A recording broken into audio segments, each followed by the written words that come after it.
Bonsoir à vous tous. Bienvenue à cette dernière leçon sur les 5 raisons pour lesquelles le chrétien peut savoir avec certitude, selon la révélation de Dieu, que l'enlèvement de l'Église se fera avant la période de la tribulation. C'est-à-dire que l'Église de Jésus-Christ ne rentrera pas dans cette période de 7 ans de jugement sur la terre. Et bien qu'il y ait des différences de perspective dans la compréhension des croyants concernant la chronologie des événements de la fin, je crois qu'il est aussi important de porter attention aux messages prophétiques tels qu'enseignés dans les Écritures pour nous permettre d'arriver à des conclusions qui s'harmonisent avec la volonté de Dieu. Et l'apôtre Paul, dans Actes chapitre 20, a dit aux chrétiens d'Éphèse qu'il leur avait enseigné tout le conseil de Dieu. Donc, toutes les vérités bibliques importantes que le chrétien doit apprendre. Et nécessairement, la prophétie biblique, c'est un gros sujet, puis une grande doctrine dans la parole de Dieu. Et je pense que ça vaut vraiment la peine qu'on puisse se tourner et l'étudier. Donc, on a considéré premièrement que la nature de la période de la tribulation pointait vers un enlèvement avant la venue de la tribulation. La tribulation est clairement pour le peuple d'Israël. C'est le temps du trouble de Jacob, Jérémie 30 au verset 7, ou le temps du trouble d'Israël. C'est l'achèvement d'un processus qui va se conclure par le salut des brebis perdues parmi les Juifs. Et pour les non-Juifs, les incirconcis qui vont vivre durant cette période d'apostasie majeure et qui vont refuser l'Évangile qui va être prêché à toute nation, pour eux, ce sera un temps de jugement. Un temps où Dieu va envoyer 21 fléaux qui vont s'abattre sur la terre et qui vont détruire la nature, qui vont détruire tous les systèmes nécessairement, qui vont détruire toutes les œuvres des hommes, la Bible nous dit. Donc, toutes les grandes constructions, la tour d'Eiffel, toutes les merveilles que l'être humain a fait, les pyramides, tout ça, ça va être détruit pendant cette période de temps-là, et la nature nécessairement aussi, et l'être humain. Mais l'Église n'est pas appelée à cette période de temps prophétique. Elle n'a rien à faire avec cette période particulière. Elle n'était pas pendant les 69 premières semaines de Daniel, et elle ne sera pas dans la 70e semaine. De même, on a considéré, juste pour revenir un peu sur ce qu'on a déjà vu avant de voir les raisons 4 et 5, on a considéré le besoin d'un intervalle dans le texte prophétique. Le besoin d'un intervalle entre l'enlèvement et l'avènement glorieux de Christ à la fin de la tribulation. Et dans les Écritures, on voit que le tribunal de Christ et les noces de l'agneau doivent se produire avant la venue glorieuse de Jésus-Christ qui va venir à la bataille d'Armageddon avec son Église pour établir son royaume. La bataille d'Armageddon qui va conclure la période de la tribulation et qui va introduire le roi des rois et le Seigneur des seigneurs sur la terre. Dans la chronologie biblique, lorsqu'on regarde les détails, on voit qu'il faut au moins un certain temps entre l'enlèvement et le retour glorieux de Christ avec son Église. Et ça, nécessairement, ça élimine la perspective que l'Église sera enlevée à la fin de la tribulation, juste avant le retour de Christ sur la terre. Alors, d'après cette raison seule, il reste soit l'enlèvement avant la tribulation, qui donnerait un laps de temps avant le retour avec l'Église, ou l'enlèvement au milieu de la tribulation, qui aussi, cette fois-là, fonctionnerait. Puis là, on peut juste penser à déjà ce qu'on a vu, la nature de la tribulation et les autres points qui vont venir nous aider à voir est-ce que c'est au milieu de la tribulation ou avant la tribulation que l'Église va être enlevée de ce monde. On a aussi considéré l'imminence du retour de Christ. L'imminence du retour de Christ qui pointe vers un enlèvement de l'Église avant la tribulation. C'est-à-dire que les Écritures présentent Christ comme pouvant venir à tout moment, sans événement précurseur de son retour pour l'Église. Ainsi, la Bible nous présente le besoin d'être vigilant en tant qu'enfant de Dieu et le besoin de toujours être prêt pour la venue de notre Sauveur, de peur d'avoir honte d'être éloigné de lui lorsqu'il va revenir. On se souvient dans Jean chapitre 15, une grande responsabilité que Jésus a donnée à ses disciples, c'est de demeurer en lui. d'être en communion, de marcher avec lui, de se soumettre à son plan. Et d'après 1 Jean chapitre 2 au verset 28, quand Jésus va venir, soit que les chrétiens vont être en communion avec lui et ça va être une grande joie, ou bien non, ils vont être loin de lui et ça va être une grande honte. Et dans les Écritures, on nous présente toujours cette réalité-là d'être prêt quotidiennement pour le retour du Seigneur Jésus, mais ça ne ferait aucun sens si l'enlèvement, plutôt si l'Église entrait dans la tribulation. Si elle était témoin de ce grand traité de paix international entre Israël et les nations païennes qui va débuter la période de la tribulation d'après Daniel chapitre 9, apercevant le grand dirigeant mondial qui va paraître pour unifier toutes les nations dans un grand système, un nouvel ordre mondial sous son règne, et surtout étant en mesure de calculer le temps de ces événements prophétiques, de pouvoir partir le chronomètre et de savoir exactement quand le Seigneur Jésus allait revenir, soit après 3 ans et demi, si c'est au milieu de la tribulation, ou après 7 ans, si c'est à la bataille d'Armageddon, à la fin de la tribulation. Mais l'enseignement biblique sur l'imminence du retour de Christ serait un non-sens et la parole de Dieu se contredirait elle-même si l'Église rentre dans la tribulation. Pourquoi? Parce que Dieu nous dit d'être toujours prêt. Nous dit que Jésus peut revenir à tout moment, c'est imminent. Il s'attend que quotidiennement, on puisse dire « Maranatha, viens Seigneur Jésus », pensez à cela. Jean et Pierre, tous les deux, ont dit cela au Seigneur Jésus, connaissant très bien les détails de la prophétie biblique. Et en fait, Jean a même dit ça à la fin du livre de l'Apocalypse. Après avoir vu tout le déroulement prophétique devant ses yeux, là, il a levé ses yeux, puis il a dit, Seigneur Jésus, viens, viens, on veut t'avoir, on veut te recevoir. Et ce serait quelque chose qui ne ferait aucun sens s'il y aurait un nombre d'années qui devrait se découler avant la venue du Seigneur Jésus. Une fois que la tribulation débute, une fois qu'on va paraître ce grand dictateur qui vient signer cette grande entente, ce grand testament des derniers temps avec Israël, et là on peut s'attendre à ce qu'il y ait un nombre d'années, et Jésus ne peut pas revenir avant cela, si c'est le cas que le Seigneur Jésus doit venir selon ce que les gens pensent. Mais le Seigneur Jésus doit venir avant la tribulation pour que les Écritures soient véridiques concernant l'imminence du retour de Christ. Donc, c'est encore une chose à nous faire réfléchir concernant notre responsabilité et concernant cette bienheureuse espérance de voir un jour Jésus-Christ paraître et venir chercher son Église pour l'amener dans la gloire. Enfin, les raisons 4 et 5 de cette croyance de la venue de l'enlèvement de l'Église avant celle de la tribulation. Pour le croyant, il doit comprendre qui est celui qui retient la tribulation.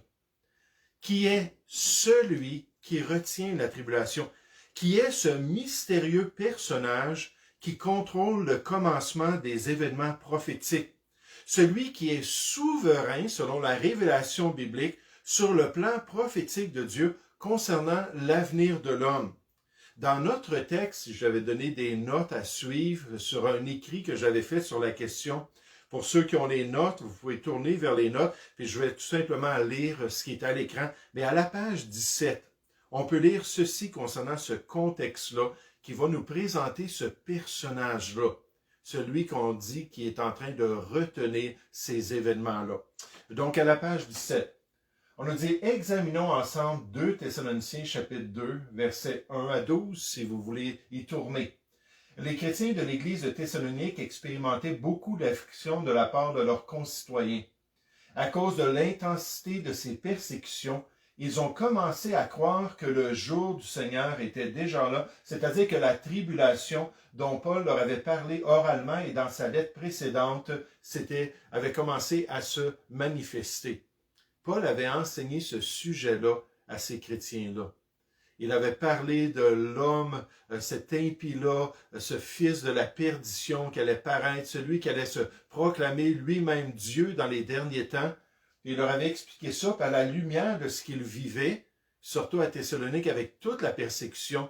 Certains d'entre eux étaient arrivés à la conclusion, nous sommes dans la tribulation. Lorsque Paul apprit leur état d'âme, ils étaient ébranlés et troublés à cause de ça, il décida de faire un peu de révision avec eux concernant l'enlèvement, ça c'est au verset 1 de notre passage, et le jour du Seigneur au verset 2. Et donc Paul dit, écoutez, je veux vous expliquer ces choses-là, et c'est là qu'il va présenter un peu plus loin ce personnage mystérieux-là, qu'on doit essayer d'identifier pour nous aider à voir si l'enlèvement va se produire avant la tribulation. Et on nous dit, en gros, Paul leur a expliqué que le jour du Seigneur n'était pas encore commencé et qu'ils avaient été trompés par des imposteurs.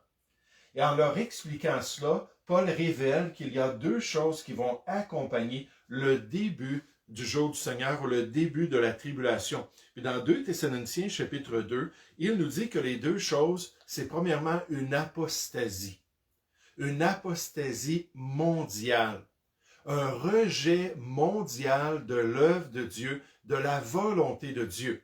Donc, une attitude internationale qui dit on veut rien savoir de Dieu et on veut se confier en l'homme. Et on veut se tourner vers l'homme et suivre l'homme, comme Jérémie 17 nous le dit au verset 3. Maudit soit l'homme qui se confie en l'homme et qui prend la chair pour appui tout en se détournant de l'éternel Dieu. Ça va être le sentiment social dans les derniers temps. Déjà aujourd'hui, on peut voir que c'est pas mal bien établi parmi les nations. Gloire à Dieu qu'il y a encore des chrétiens qui croient. Jésus a dit, quand le Fils de l'homme sera venu, trouvera-t-il la foi sur la terre? Donc, il faut s'attacher au Seigneur. Puis la deuxième chose qu'il dit qui doit accompagner le début de la tribulation, c'est l'apparition sur la scène internationale de la personne de l'Antéchrist. Donc, il mentionne ces deux choses-là au verset 3 de notre texte. Ainsi, Paul révèle que le commencement de la pire période de l'histoire de l'homme sera marqué par le rejet généralisé de Dieu et de sa volonté pendant la dernière génération de l'homme et par la venue d'un grand dirigeant mondial qui va guider les habitants de la terre dans la formation d'une société universelle qui vivra sans Dieu et sans son évangile. Donc même cet homme-là, cet impie-là, qui va être rempli d'impiété et de blasphème, va encourager les habitants de la terre à vivre avec cet athéisme-là ou avec ce désir-là parce qu'ils vont croire, n'est pas dans le bon Dieu. Ils vont croire dans un faux Dieu, ils vont se confier en lui. Mais alors que Paul décrit ces deux caractéristiques de la venue de la tribulation pour l'Église de Jésus-Christ, il révèle que quelqu'un empêche ces choses d'arriver. Quelqu'un empêche la pleine apostasie, puis quelqu'un empêche l'Antéchrist de se manifester d'une manière visible aux yeux de toutes les nations. Et ça prend ces deux choses-là pour que, finalement, la tribulation puisse s'établir sur la terre. Et ces 7 ans-là de terreur puissent être une réalité. Dans 2 Thessaloniciens, il nous dit au verset 6, 2 Thessaloniciens 2 au verset 6, « Et maintenant, vous savez ce qui le retient, le fils de la perdition, l'impie, l'adversaire, celui qui se proclame lui-même Dieu. Vous savez ce qui le retient, afin qu'il ne paraisse qu'en son temps. Car le mystère de l'iniquité agit déjà, cet esprit-là de rébellion est déjà là. À l'époque même apostolique, il y avait déjà beaucoup de faux antéchrists, il y avait beaucoup de faux prophètes. Le mystère de l'iniquité agit déjà. Il faut seulement que celui qui le retient encore ait disparu. Alors paraîtra l'impie ou alors paraîtra l'Antéchrist. Qui est ce personnage? Qu'a-t-il à faire avec cette question qu'on est en train d'étudier de si l'enlèvement va se produire avant ou durant la tribulation? Dans notre texte, à la page 19, on peut lire ces détails. On nous dit « avant qu'il ne paraisse qu'en son temps ». Afin qu'il ne paraisse, pardon. Comme Dieu avait déterminé un temps précis pour l'apparition de son Fils, Galates 4 au verset 4 et 5 nous dit que dans le temps choisi par Dieu, Christ a paru. Donc c'est selon le plan souverain de Dieu. Il a aussi déterminé quand l'impie allait paraître dans le monde. Évidemment, Paul avait déjà expliqué cet enseignement aux Thessaloniciens et on aurait aimé être là pour entendre toute la plénitude de la sagesse que Dieu lui avait donnée. Car il savait, les Thessaloniciens, ce qui empêchait l'impie de paraître. C'est ce qu'on vient de voir, versets 5 et 6. Vous savez ce qui le retient et celui qui le retient. Nous n'avons pas cet enseignement car c'était pendant son séjour parmi eux qu'il leur avait dit ces choses. Nous devons donc essayer de déduire ce qui l'empêchait de paraître. Certains ont suggéré qu'au verset 5 et 6, on est en train de nous parler d'un empêchement, que finalement c'était le gouvernement. Le gouvernement empêchait l'impie de paraître. Ou c'était la loi. La loi empêchait l'impie de paraître. C'est différentes idées. Ou c'est Israël même qui empêchait l'impie de paraître. Ou c'est l'Église, ou c'est le Saint-Esprit. Maintenant, je ne prendrai pas le temps d'examiner les différentes hypothèses. Ce n'est pas mon objectif ce soir concernant cette influence qui retient la venue de l'Antéchrist puis qui retient le commencement de la tribulation. Je veux tout simplement sauter aux arguments qui présentent le candidat comme étant le Saint-Esprit. Celui qui est en train d'empêcher l'Antéchrist de paraître et la tribulation de commencer, j'aimerais vous suggérer, c'est le Saint-Esprit. C'est lui qui retient souverainement le personnage du malin et l'établissement de son règne sur la terre. Le Saint-Esprit qui va quitter ce monde avec l'Église lors de l'enlèvement et qui va enfin permettre à cette période de malheur de venir sur terre pour accomplir le plan de Dieu, pointant de nouveau vers l'enlèvement avant le commencement de la tribulation. Maintenant, pourquoi est-ce que je vous dis ça? À la page 21, on nous dit le pronom démonstratif « ce qui le retient, l'Antéchrist, ce qui retient la tribulation, est neutre. » Il y a le féminin, le masculin ou le neutre dans le grec du Nouveau Testament, et là c'est un pronom qui est neutre. Il ne peut représenter des personnes, d'après les érudits en grec. Mais dans le grec, ce pronom neutre est toujours utilisé lorsque nous parlons d'un esprit. Alors là, on vient vers la possibilité que c'est le Saint-Esprit de Dieu. Car le mot esprit est neutre. Au verset 7, le pronom celui, en parlant du même personnage, celui est utilisé. La structure et l'ordre grammatical en grec met l'accent sur la personnalité de celui qui retient l'impie. Donc, on nous dit que ça ne peut pas être une personne, mais c'est quelqu'un quand même qui a une personnalité. Ce qui justifie l'utilisation du pronom masculin. L'Esprit Saint est le seul mot, le seul terme dans le Nouveau Testament qui est à la fois neutre et masculin en nature dans le Nouveau Testament. Donc, ça ferait beaucoup de sens que c'est le Saint-Esprit ici qui est décrit. Et d'ailleurs, l'Esprit de Dieu est Dieu lui-même. Puis il est souverain sur toute chose, n'est-ce pas? Dieu est le seul capable de lier l'homme fort des derniers temps dans ses efforts pour conquérir le monde. Ça ne serait pas l'Église, ça ne serait pas Israël, ça ne serait pas les gouvernements qui pourraient empêcher l'Antéchrist de paraître si Dieu lui donnait la permission de paraître. Dans l'Ancien Testament, Dieu, le Saint-Esprit, agissait globalement pour retenir les élans du mal. On voit ça dans la révélation biblique. Dans le Nouveau Testament, le Saint-Esprit descendit sur la terre, bien qu'il ait toujours été omniprésent. Et vous remarquez ça, Jésus dans Jean 14 puis Jean 16 dit « Je vous enverrai un consolateur, l'Esprit de vérité, pour qu'il vous conduise dans la vérité. » Mais ce qui est frappant, c'est que l'Esprit était déjà sur la terre. C'est juste qu'il est venu pour accomplir un ministère spécial sur la terre. Le Saint-Esprit descendit sur la terre, bien qu'il soit toujours omniprésent, à la Pentecôte pour former l'Église et effectuer un ministère particulier. Il viendra pour convaincre le monde. C'est l'esprit de l'évangélisation.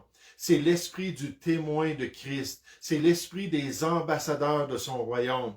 Il est là pour travailler dans les cœurs. Il est là pour donner l'accroissement. Il est là pour produire la vie. Il est dramatiquement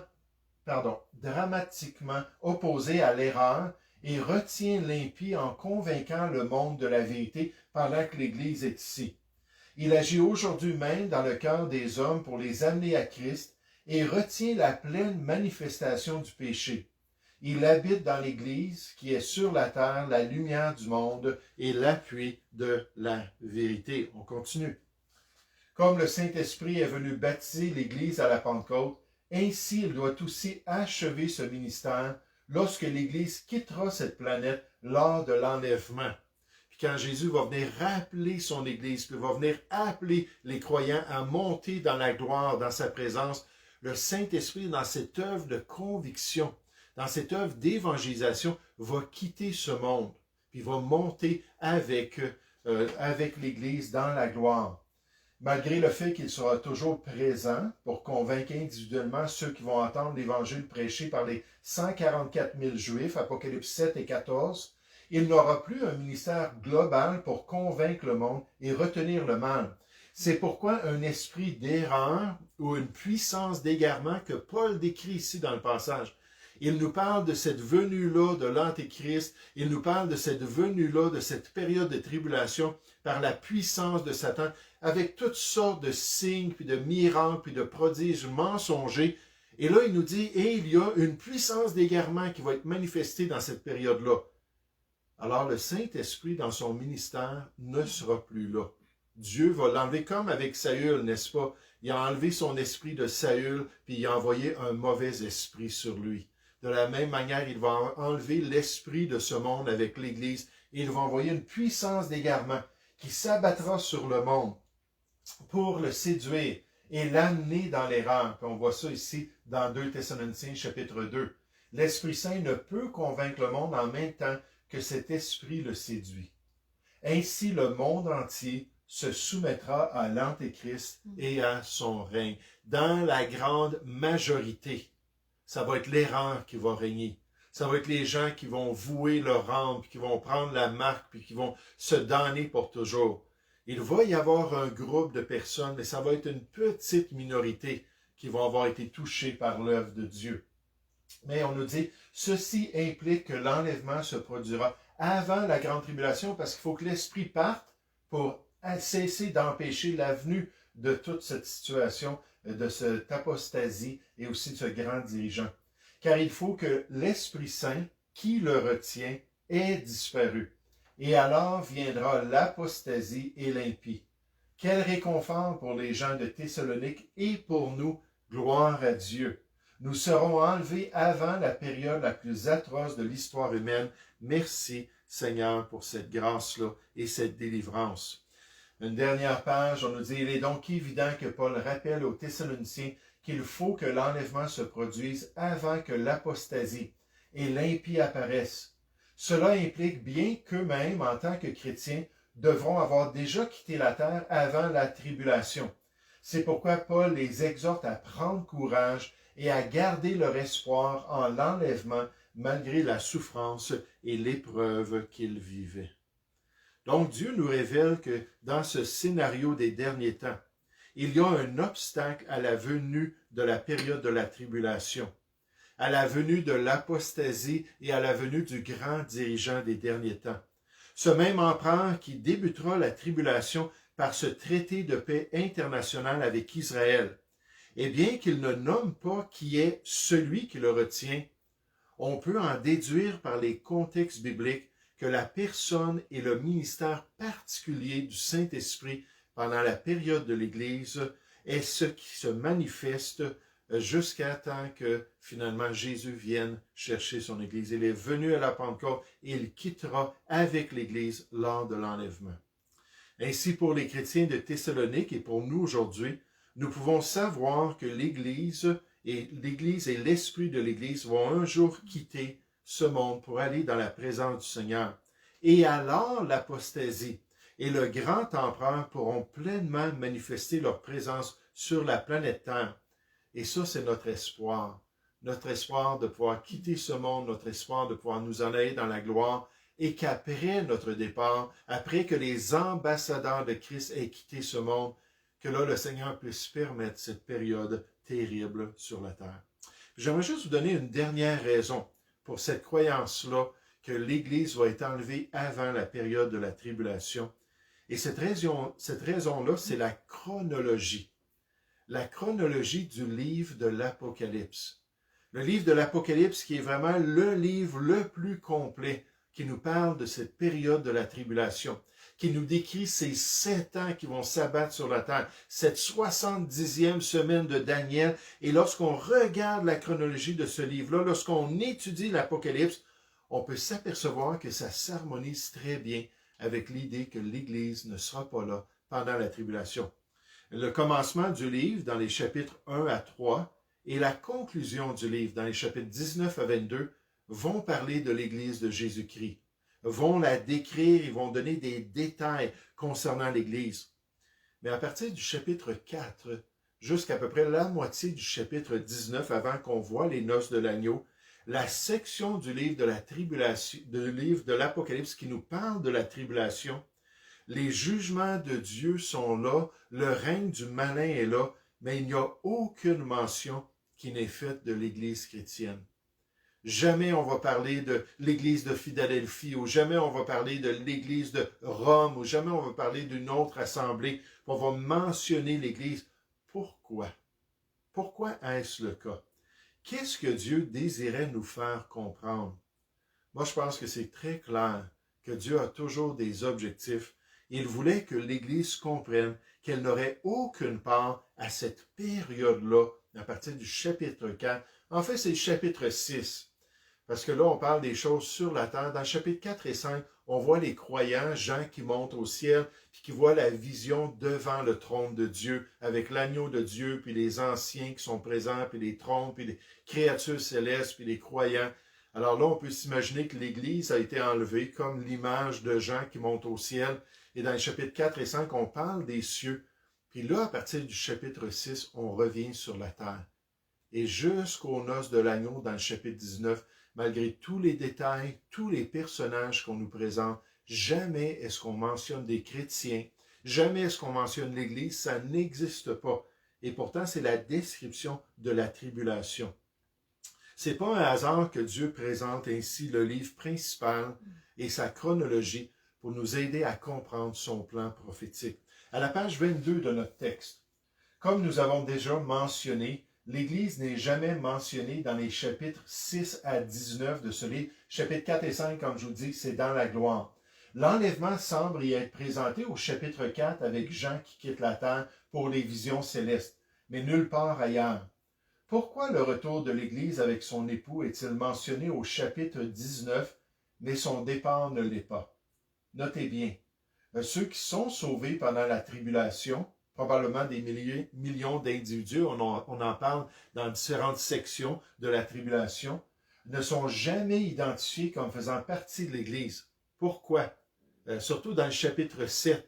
Des gens de tout peuple, de toute langue, de toute nation, qui ont lavé leur sang, qui viennent de la grande tribulation. Jean, on lui a demandé qui sont-ils? Il a dit, je ne sais pas moi qui sont ces gens-là. Puis l'ange dit, ce sont ceux qui viennent de la grande tribulation. Donc, ils sont allés, ils ont payé, mais ils ont lavé leurs vêtements dans le sang de l'agneau. Donc, ce sont des gens qui ont entendu l'Évangile et qui ont été sauvés. Dans Matthieu 24, Jésus dit que l'Évangile allait être prêché dans toutes les nations, jusqu'aux extrémités de la terre. Alors viendrait la fin. Donc, ça va être une période de grande évangélisation. Et ces gens-là sont sauvés et on ne les appelle pas. Ce sont des chrétiens qui étaient là pendant le règne de l'Antéchrist. Ce sont des chrétiens qui étaient dans l'Église alors que l'Église était persécutée pendant la tribulation. On ne mentionne pas cela, malgré qu'ils sont des sauvés. On peut dire que l'Apocalypse semble répéter les mêmes événements 2 fois comme ceci, lorsqu'on regarde les détails du livre de l'Apocalypse. Les chapitres 6 à 11 expliquent les 7 ans ou la tribulation en se concentrant sur les événements. Là, on voit plus les détails des événements qui se produisent sur la terre, mais on ne mentionne pas l'enlèvement. Pourquoi? Les chapitres 12 à 19 expliquent les 7 ans en se concentrant sur les personnages impliqués pendant la tribulation. Puis là, on va parler des différents personnages, puis on va parler des Juifs, puis on va parler de l'Antéchrist. Puis encore une fois, on ne mentionne jamais l'Église de Jésus-Christ. Pourquoi? C'est bien simple, si on accepte la parole de Dieu, puis si on accepte la révélation biblique, c'est bien simple que l'Église n'est tout simplement pas là pendant ce temps.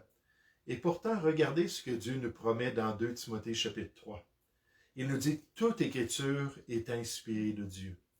et utile pour enseigner, pour convaincre, pour corriger, pour instruire dans la justice. Voici le plan de Dieu avec la révélation biblique, afin que l'homme de Dieu soit accompli, qu'il ait toutes les informations, qu'il ait toute la compréhension, qu'il ait toute la révélation, que ce soit complet dans son esprit, en la loi parfaite que Jacques décrit, mais qu'il comprenne les voies de Dieu et qu'il soit propre ensuite à toute bonne œuvre. Comment le Seigneur qui nous a donné les Écritures aurait-il omis de parler de l'implication de l'Église pendant cette période tragique de son histoire, si l'Église devait passer à travers la tribulation? On en verrait partout à travers le livre de l'Apocalypse et à travers les autres passages bibliques. Et avec tous les détails des événements et des personnages, pourquoi n'y a-t-il aucune mention de l'épouse de Christ pendant ces chapitres du livre de l'Apocalypse? Ceci ne semble pas du tout en accord avec les bénédictions promises par Dieu à ceux qui lisent, qui étudient et qui retiennent le contenu prophétique si Dieu ne nous a pas donné ces informations-là. Mais moi, je pense que c'est bien clair. C'est tout simplement qu'il nous a donné toutes les informations nécessaires pour nous aider à comprendre que l'Église ne sera pas présente. En conclusion, j'ai juste fait une petite charte à la page 23 pour nous aider à retenir un petit peu ces indications-là. Est-ce que l'Église va être enlevée avant la tribulation? Est-ce que l'Église va être enlevée au milieu de la tribulation? Ou est-ce que l'Église va être enlevée après la tribulation? Donc, le premier point qu'on a vu, c'est la nature de la grande tribulation. Cette nature-là, ce n'est pas pour l'Église. Les Juifs, les incirconcis, qui sont perdus et qui vont suivre un système païen déchu. Ça n'a rien à faire avec l'Église. Alors pourquoi est-ce que l'Église ferait partie de ça? Ça vient appuyer que l'Église ne sera plus là. Ensuite, je les ai mélangés ces deux, mais en tout cas, l'imminence du retour du Seigneur. Encore une fois, viens Seigneur Jésus. On n'a pas besoin d'un chronomètre. On n'a pas besoin de lever nos têtes là, après les 7 ans de tribulation pour dire maintenant que tu t'en viens, j'ai persévéré jusqu'à la fin. L'Antéchrist ne m'a pas tué. J'ai réussi à survivre. Puis là, viens Seigneur Jésus.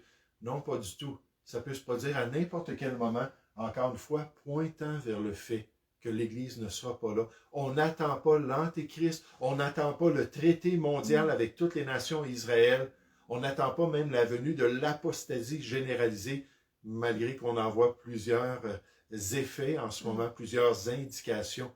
On attend le Seigneur Jésus. Ensuite, troisièmement, la nécessité d'un intervalle, d'après la chronologie prophétique.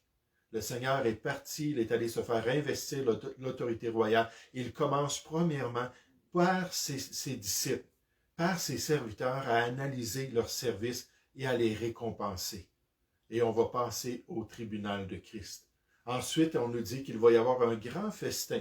Après avoir été examinés, on va tous venir ensemble puis finalement sceller ce mariage-là, ce festin-là des noces avec notre époux. Et là, on va pouvoir revenir avec lui sur des chevaux et venir à la période, à la fin de la tribulation pour la bataille d'Armageddon. Et là, voir le Seigneur Jésus détruire toutes les armées de ce monde, saisir l'Antéchrist, saisir le faux prophète, les envoyer dans les temps ardents, le feu, permettre à un ange d'aller enchaîner le diable et ses armées pour pouvoir entrer dans un règne extraordinaire de 1000 ans, pour pouvoir voir enfin le Fils de l'homme qui va paraître d'une manière glorieuse et son signe qui va se manifester aux yeux de toutes les nations. Et nous, on va venir avec lui. Mais ces événements-là doivent se passer avant, d'après toutes ces paraboles et tous ces enseignements du Seigneur Jésus. Puis dernièrement, ou quatrièmement plutôt, celui qui le retient. On nous dit qu'il y a quelqu'un qui l'empêche, et les indications, c'est vraiment cette œuvre-là encore du Saint-Esprit, qui fait un ministère particulier par l'Église de Jésus-Christ. Et quand l'Église va partir, il va partir avec, dans ce ministère-là, pour continuer à essayer de convaincre les hommes d'une manière générale. Et dernièrement, l'ordre chronologique de l'Apocalypse. Une fois que Jean monte, puis une fois qu'on est dans la gloire et qu'il regarde vers la terre pour voir la période de la tribulation, apprendre tous les détails de ce qui va se produire, on ne parle plus de l'Église de Jésus-Christ. Jusqu'à ce qu'on la voie encore dans la gloire. Elle n'a pas quitté la gloire pendant toute cette période-là. elle est dans la présence du Sauveur. On a déjà remis nos couronnes devant lui, on l'a déjà adoré, on a déjà chanté son cantique, puis on a déjà loué sa personne, puis la personne de notre Père Céleste. Puis là, on va tout passer à travers la tribulation dans la gloire. Et là, au chapitre 19, on est là aux noces de l'agneau. Puis là, Jésus dit, c'est le temps. Maintenant, c'est beau la gloire, je veux qu'on puisse redescendre sur la terre. Et là, à partir du chapitre 19, on voit les croyants avec Christ qui vont régner 1000 ans avec lui et qui vont faire partie de ces armées qui vont descendre des cieux. Donc, avec ces 5 raisons-là, pour moi, ça semble très clair que le chrétien peut avoir une certitude que la parole de Dieu lui enseigne que l'enlèvement va se produire avant la tribulation. Maintenant, il y a du monde qui ne sont pas d'accord avec ça, puis c'est correct, comme dans bien d'autres choses. Ce que je pourrais faire, peut-être d'ici quelques semaines, je vais voir, c'est prendre des arguments ou prendre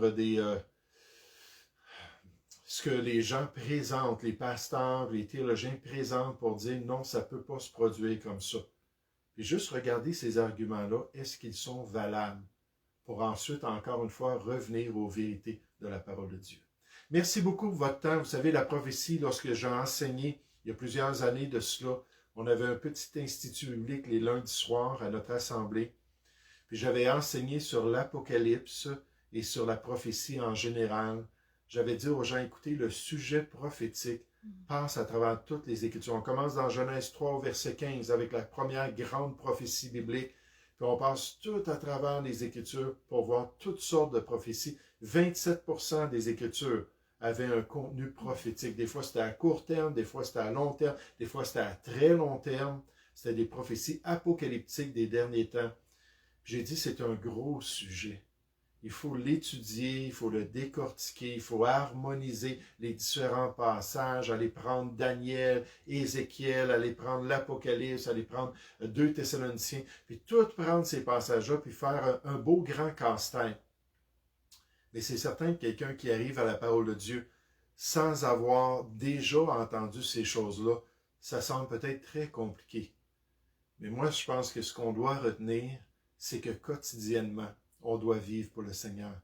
Et quotidiennement, on doit avoir cette bienheureuse espérance que le Seigneur Jésus nous aime, que le Seigneur Jésus nous veut auprès de lui. Il est en train de nous préparer une place. Il dit, lorsque j'aurai terminé, je vais venir et je vais vous prendre auprès de moi pour que vous soyez toujours avec moi. Et le Seigneur, un jour, veut qu'on puisse quitter ce monde. Si on ne connaît pas encore le salut, on n'a pas encore mis notre foi en Jésus-Christ, on n'a pas encore mis notre confiance dans ce qu'il a payé sur la croix pour notre pardon, parce que nous sommes des pécheurs condamnés aux yeux de Dieu. Et si on n'a pas fait cela, on ne montera pas avec l'Église de Jésus-Christ. C'est aujourd'hui le jour du salut. On devrait régler ça, de dire oui Seigneur Jésus, sauve-moi. Oui Seigneur Jésus, je me repens, viens, lave mes péchés et donne-moi la vie éternelle. Et si on a fait cela, on fait partie de l'Église de Jésus-Christ. Puis un jour, toute cette Église-là va être prise par la grâce de Dieu, puis va monter dans la présence du Seigneur. Puis Dieu veut qu'on soit une Église digne de son nom, une Église irrépréhensible. Alors il faut marcher dans ses voies, puis accomplir sa volonté. Et même qu'on voit les ténèbres autour de nous, non, il faut être déterminé, puis être fermement attaché à notre Dieu. J'espère que cette série-là nous a encouragés. Donc, je vous souhaite un bon restant de semaine, une bonne fin de semaine dans le Seigneur, et continuons à marcher dans les voies de Dieu.